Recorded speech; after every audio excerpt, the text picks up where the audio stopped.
Salut tout le monde, j'espère que vous allez bien. Une fois de plus, problème de son, problème de vidéo, ça commence à être fatigant. Là j'ai perdu toute l'introduction, plus une partie du travail, donc je vais prendre le relais en voix off.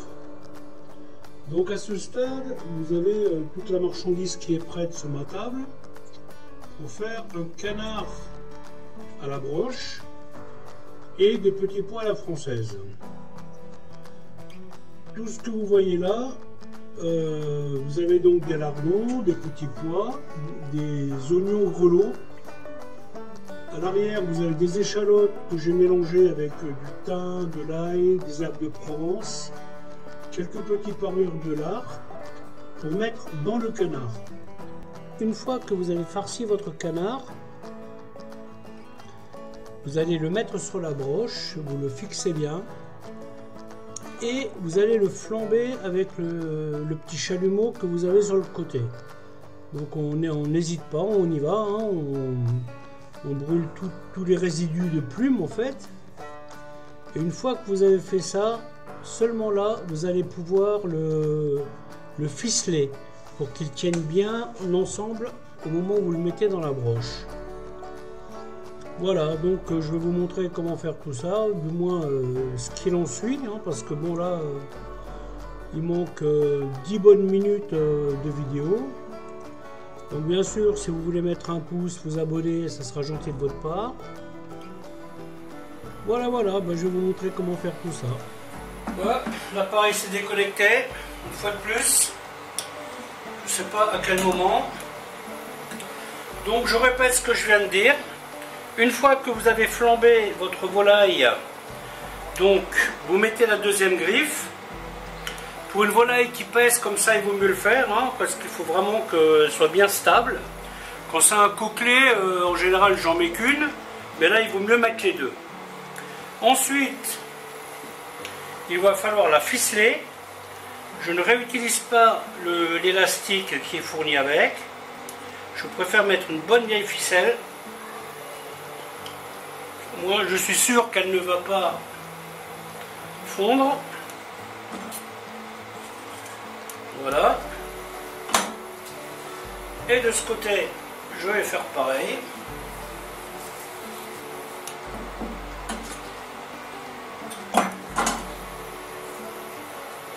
Voilà, pour que la volaille, elle se tienne bien. Voilà, hop, hop. Et voilà. Donc là, pour une volaille comme ça, minimum 1 heure, peut-être même 1h15. Hein, mais ça, je vous dirai un peu plus tard. Parce que celle-là, elle pèse un peu plus que la dernière que j'ai cuite. Je pense qu'on sera plus près des 1h15 que des 1 heure. Hein. Donc ensuite, c'est facile, hein, la machine est là. Ah, vous mettez... Ah non. Très important de mettre l'assiette en dessous. Hein. Et c'est parti pour 1 heure.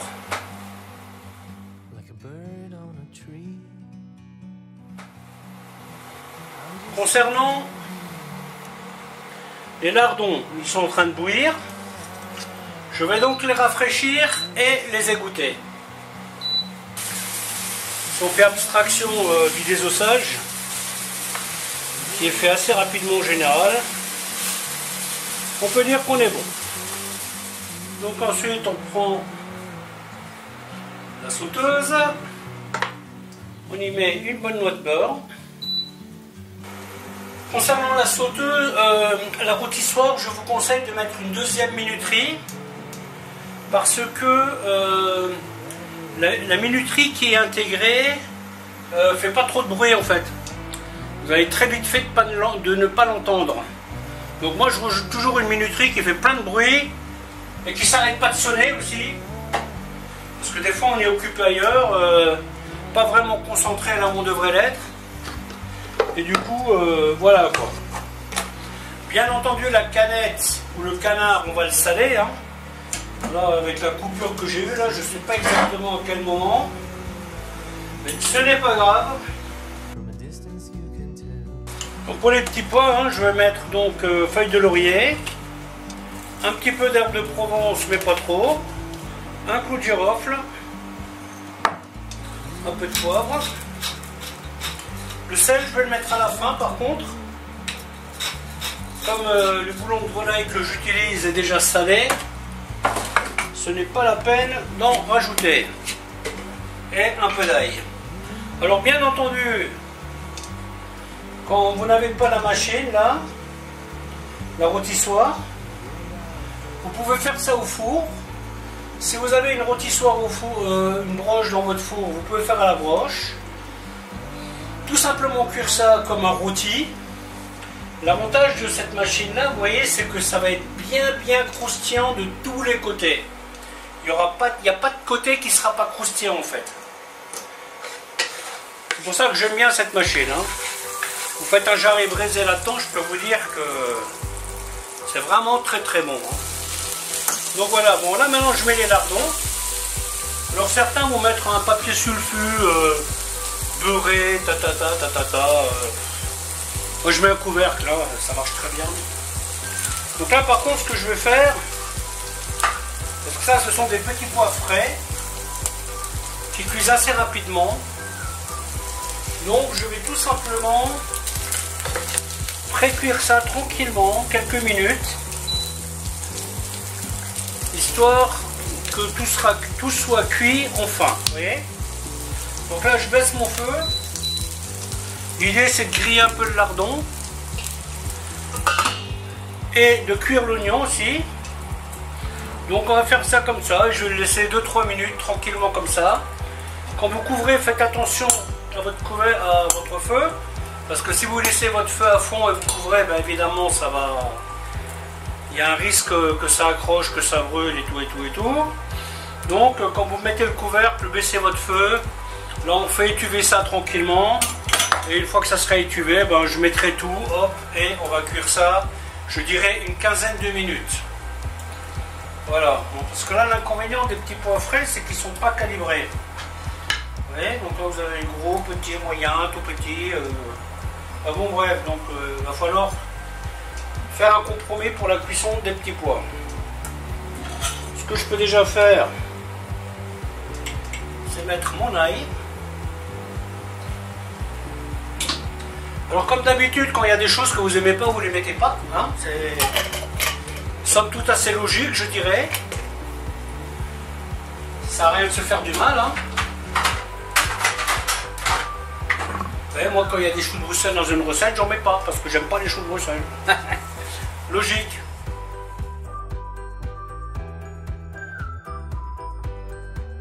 Aujourd'hui j'ai changé un peu le format parce que n'ayant pas grand chose à montrer comme technique, hein, donc voilà, je laisse la caméra telle qu'elle est là. Pour une fois vous verrez ma tête. Je vais quand même m'attendre 2-3 minutes hein, avant de mettre le reste, hein, parce que ça j'ai vraiment envie que ce soit un peu cuit. Hein. Je vais même mettre la minuterie sur 5. Donc là, mijoter ça pendant 5 minutes, ça devrait le faire.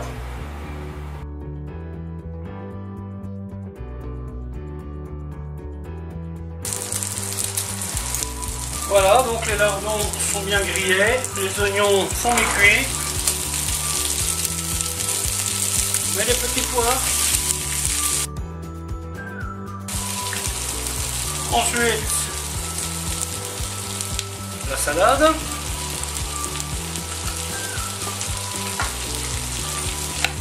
Donc ça c'est un classique du CAP des gens de mon âge. En 1980, ça c'était au CAP. Pas du CAP. Ah, il y a de l'eau qui a coulé sous les ponts depuis. Hein. Voilà, vous voyez. Hop. Ensuite, le bouillon. Ça, trop de bouillon, c'est pas grave. Hein. Le bouillon là, il est facilement réutilisable, hein, donc ouais, ça vous fait un petit bouillon si vous voulez faire un potage, vous voulez faire... Ouais, je pourrais même envisager de mettre mes os de canard et de faire mon jus avec ça, vous voyez, donc il y a... Et après, mine de rien, c'est... On est à hauteur, comme on dit, hein. Mouillé à hauteur, ça va, ça marche. C'est crédible.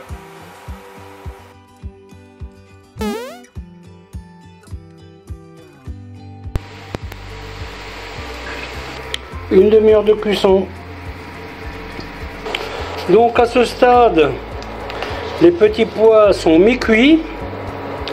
J'ai donc enlevé le couvercle et je vais terminer la cuisson en faisant évaporer donc un peu le liquide. D'accord? Et là bien sûr maintenant je vais y rajouter du sel. Et puis voilà, donc là encore une dizaine de minutes. Donc ça me ramènera à une demi-heure de cuisson. Voilà, donc les petits pois sont cuits. Je vais tout simplement les laisser couverts et les mettre sur le côté. Là je vais me préparer à débarrasser le canard qui se porte bien. Je l'ai piqué plusieurs fois pour voir si du sang sortait toujours. Donc là j'ai rajouté 10 minutes qui vont se terminer d'ici peu. Et s'il est toujours un peu trop rose à votre goût, faut pas oublier que vu qu'on va le désosser et on va le mettre sur les petits pois tout simplement, eh bien il va continuer de cuire un petit peu. Je vais vous montrer comment faire tout ça.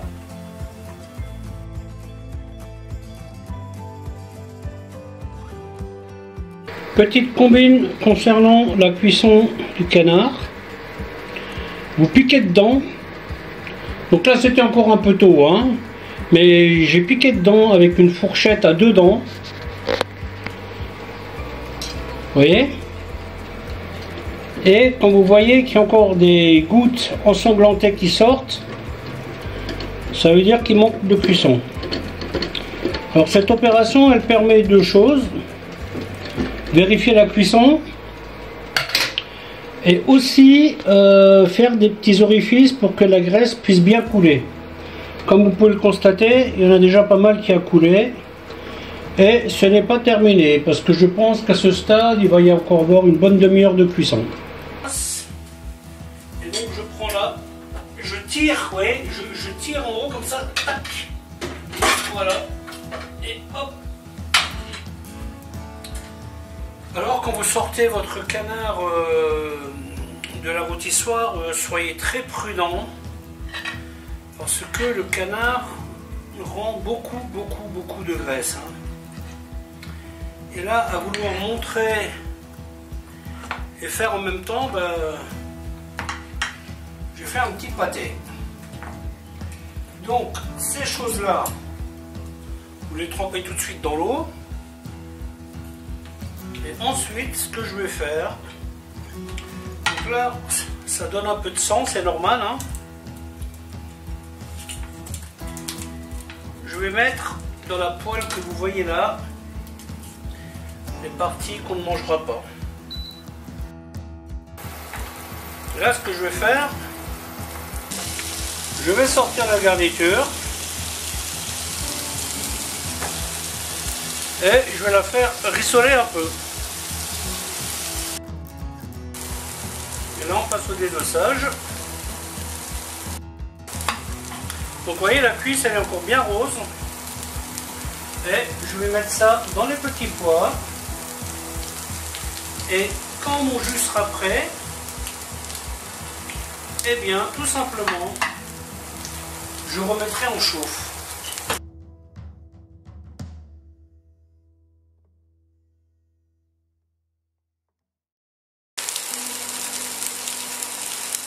Voilà tout ce que j'aime.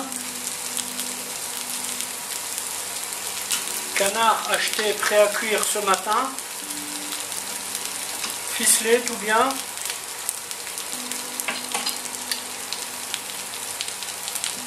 €17 le kilo. Et voilà le respect. Vous voyez? On vous dit acheter chez les producteurs, mais c'est pas un gage de qualité. Hein. Ça vient de chez l'éleveur, ça. Hein. Ça, normalement, ça doit pas y être. Ça, c'est vraiment une catastrophe ce que ça devient. Des fois, vous achetez en grande surface, vous êtes mieux servi que chez le gars qui a élevé la bête. Hein. Enfin bon, qu'est-ce qu'on peut faire? C'est comme ça. Voilà, donc là l'idée c'est de faire un petit jus, hein, sans prétention. Je pourrais y mettre du fond brun dedans si je voulais, mais en fait, vu que j'ai bien le temps, je voulais bien faire rissoler ça. Et ensuite je vais mettre un petit fond d'eau et puis je vais faire cuire ça, on va dire une bonne demi-heure. Et ça me donnera un bon jus. Hein.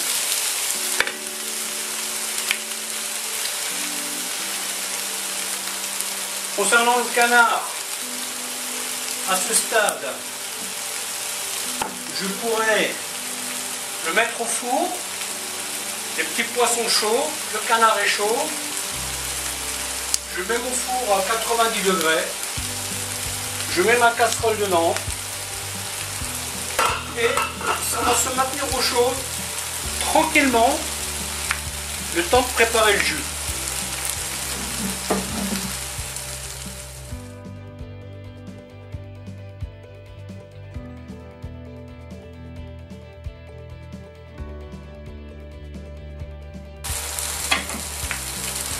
Je pensais ne pas le faire, mais je vais le faire quand même.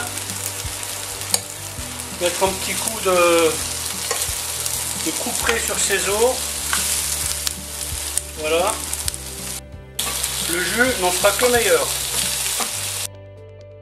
Alors comme dit, hein, quand vous sortez le canard de la machine, faites très attention parce que vous avez pas mal de gras dans la coupelle et un faux mouvement et puis vous avez du gras partout. Hein. Là j'ai eu de la chance, le gras il est resté sur la gazinière, mais vu la masse qu'il y avait, il aurait pu... Comme quoi parfois on a de la chance dans son malheur. Hein. Le problème avec cette machine, c'est que je ne sais pas où la mettre pour pouvoir filmer correctement. Alors pour le moment je mets ça là, c'est vrai que c'est pratique pour certaines choses, mais quand je vous montre une manipulation sur cette machine, ben, je vous tourne systématiquement le dos, hein, ce qui n'est pas génial. Hein. Donc là je vais mettre un peu de poivre, un petit peu d'herbe de Provence, petite feuille de laurier, clou de girofle. Le jus de cuisson on ne va pas le jeter. Hein. Voilà, et ça je vais laisser cuire une petite demi-heure et mon jus sera parfait. Donc jus c'est sans liaison. Hein. Voilà, donc le jus a réduit. Donc maintenant tout simplement je vais le mettre dans la passoire là qui est là. Et en fonction de la masse que je vais avoir, je vais décider de le réduire ou pas. Et voilà, ça va me permettre de concentrer encore un peu le jus. Voilà, à bientôt.